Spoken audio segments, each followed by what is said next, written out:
எப்பவுமே வந்துட்டு ஒரு துறையில வேலை செய்யணும் இல்லை ஒரு வேலை பார்க்கணும் அப்படின்னும் போது ஒரு குறிப்புகள் இருக்கும். அதை போய் நம்ம செக் பண்ணுவோம், இந்த வேலை சரியா பண்ணிட்டோமா இல்லையான்னு பார்க்கறதுக்கு. இல்லை புத்தகங்கள் இருக்கும்.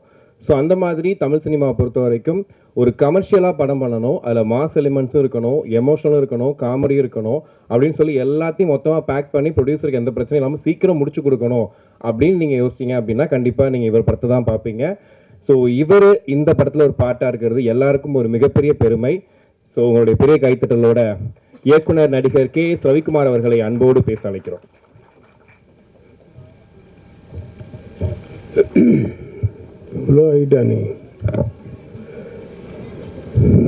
பத்திரிகை ஊடக நண்பர்கள் முதற்கொண்டு அனைவருக்கும் இனிய வணக்கம். முதல்ல இந்த படத்தை பற்றி பேசுறதுக்கு முன்னாடி நான் இதுக்கு முன்னாடி மேடை ஏறின அந்த நினைவுகள் அதுக்கு ஒரு மாதம் ஆயிடுச்சு. அதுக்குள்ள என்னுடைய குரு, நான் எங்கே போனாலும் எங்கே பார்த்தாலும் காலை தொட்டு வணங்குற ஆர்பி சௌத்ரி அவர்களையும் பாரதிராஜர் அவர்களையும் இனிமே தொட்டு வணங்க முடியாது, மனதளவில் வணங்க வேண்டும். வனிதா சொன்ன மாதிரி கே. ராஜன் சார். ஸோ எவ்வளோ மாற்றங்கள் நடக்குது.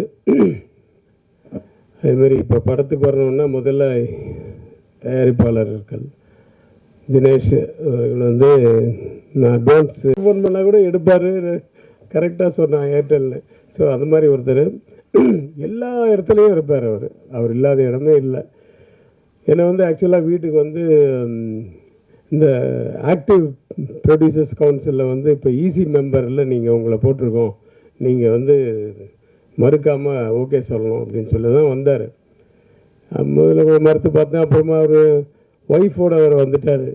சரி, அவர் ரொம்ப டிஸ்டர்ப் பண்ண முடியாது, அவர் தெரிந்து ஒத்துக்கிட்டார்.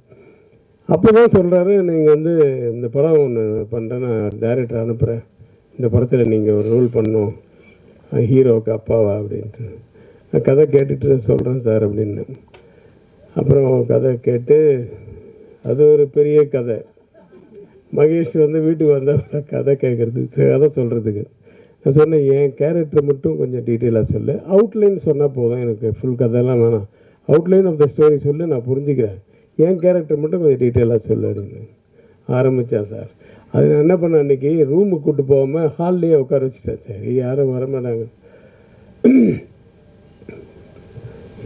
சார், அந்த பொண்ணு எப்படா உன்னை நீ எப்படி அது பயங்கரமாக சத்தம் போட்டு பேசின உடனே முதல்ல ஹவுஸ் கீப்பிங் எட்டி பார்த்தாங்க. அதுக்கப்புறம் கொஞ்ச நேரம் வச்சு குக்கு எட்டி பார்த்தாங்க. அப்புறம் 3ஆவது மாடியிலேருந்து என் ஒய்ஃப் வந்துட்டா, என்னங்க ஏதாவது பிரச்சனையா அப்படின்னு. இல்லை ஒன்றும் இல்லை, அவனுக்கு இது தண்ணி காஃபி இல்லை, வேலை கொடுத்தாச்சு, காஃபி கொடுத்தனால ரொம்ப சூடாக இருக்கான், மோர் கொடு அப்படின்னு சொல்லி மோர். அப்படி அதாவது ஒவ்வொருத்தருடைய டைலாக்கையும் அவ்வளோ சத்தம் போட்டு பேசுவாப்பில். கொஞ்ச நேரத்தில் அவன் போனதுக்கப்புறம் ஒரு 2-3 நாள் கழித்து ஒருத்தர் வீட்டில் இந்த படத்தில் நடிக்கிறேன், அவன் தெரியும் அந்த அப்பா கேரக்டர் தானே சார், அந்த அவங்கவுங்க கதையை சொல்ல ஆரம்பிச்சிட்டாங்க எங்கள் வீட்டில். ஸோ வீட்டில் இருக்க அத்தனை பேருக்கும் கதை தெரியும். அந்த அளவுக்கு சத்தமாக பேசக்கூடிய ஆள். ஈவன் ஒவ்வொரு ஷாட்டுக்கு கூட நான் இந்த ஷாட்டை பற்றி சொல்லுப்பா அப்படின்னா அந்த சில பேர் இருப்பாங்க, ரகுவரன் மாதிரி, முன்னாடி என்ன நடந்தது, பின்னாடி என்ன நடக்க போகுது, முதல்ல என்னென்னு டைட்டிலேருந்து முகிலேருந்து சொல்லணும் எல்லாமே. இவர் அந்த மாதிரி இந்த ஷார்ட்டில் என்னன்னு சொன்னால் ஆரம்பிச்சார்னா டைலாக் நிறுத்தவே மாட்டார். அந்த மாதிரி டோட்டலாக மைண்டில் ஊறி போய் பைஹார்ட் பண்ணி வச்சுட்டார் எல்லாமே, டோட்டல் கண்டென்ட்டும். அதனால் எப்போ கேட்டாலும் அந்த மாதிரி வரும், அப்படியே ஃப்ளோவாக வந்துகிட்டே இருக்கும் அவருக்கு. So all the best Mahesh. நீ முதல் படம் மாதிரியே தெரில, நீ வேலை வாங்கின விதமெல்லாம். கேமராமேன்ட்டு ஏதோ ஒன்று சொல்லி வேலை வாங்குறது, அவரும் ரொம்ப உண்மையாக அவர் சொன்ன மாதிரி சாஃப்ட்டு தான், ஹம்பிள் தான், ஆனால் கிம்பிள் எப்போவுமே தான் தூக்கிட்டு. ஏய் பாலா,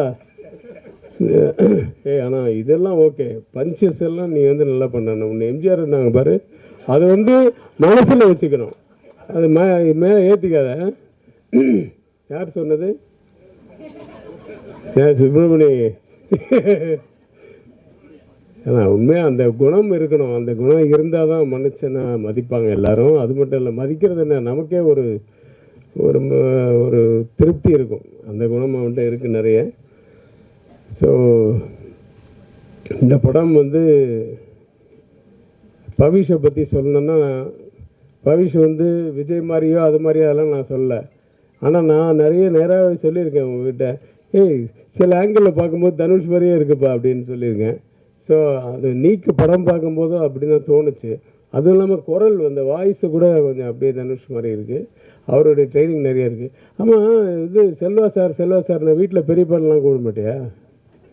மாமாவா? மாமா கரெக்டு. அவங்க அம்மா வருவாங்க 2-3 நாள் ஷூட்டிங். எல்லாருமே நான் வந்து சின்ன வயசுலேருந்து பார்த்தது. வனிதாவும் அப்படி தான், இந்த ஏஜ்லேருந்து தெரியும்.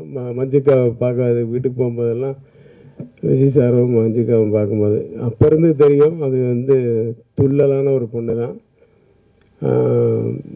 வாழ்க, நிறைய பயங்கரமாக நீங்கள் ஃபேமஸாக இருக்கீங்க. அது வந்து ஒரு தொழிலாகவே அது வந்து யாருக்கும் பயப்படாமல் ரொம்ப கட்ஸாக இருக்கிறவங்கள சில பேர் ரொம்ப பேருக்கு பிடிக்கும். ஸோ அப்படி உங்களுக்கு நிறைய ஃபேன்ஸ் இருக்காங்க. ஸோ பவிஷ், உங்களுக்கு வந்து இந்த படம் வந்து 2வது படமாக எனக்கு தெரியல. நான் உங்களோட பெர்ஃபார்ம் பண்ணும்போது நிஜமாகவே நல்ல இன்ட்ரெஸ்ட் எடுத்து பண்ணுறக்கூடிய ஒரு ஆர்டிஸ்ட்டு. அந்த ஹீரோயினோட எனக்கு 2 சீன் சின்ன சின்ன பிட்டு தான் எனக்கு வந்து காம்பினேஷன் வந்தது. நாகதுர்கா அவங்க வந்து அவங்க நல்லா பண்ணாங்க.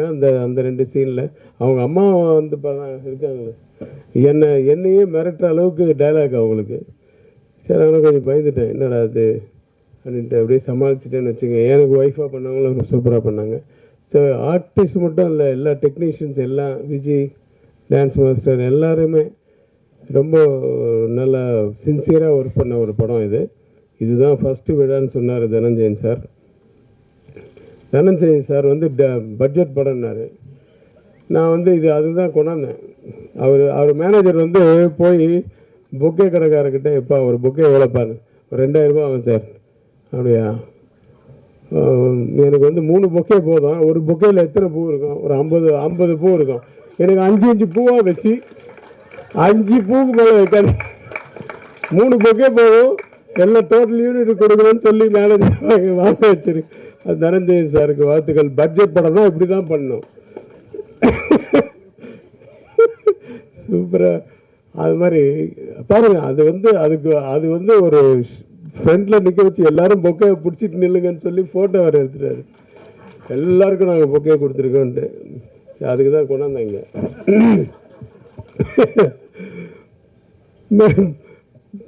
பணம் பேசும்போது அப்படிதான் எல்லாம் பட்ஜெட். வனிதா வந்து எக்ஸ்ட்ரா ஒரு நாள் நடித்தாங்க. நான் காசே வாங்கலை அப்படி இப்படி. நான் கூட தான் எக்ஸ்ட்ரா நடித்தேன். எங்கே கொடுத்தீங்க? எனக்கு பேசுறதை விட ஒரு நாள் எக்ஸ்ட்ரா தான் நடித்தேன். அதுவும் மிட் நைட்டு வந்து நடித்தேன். அப்புறம் எப்படி பாருங்க,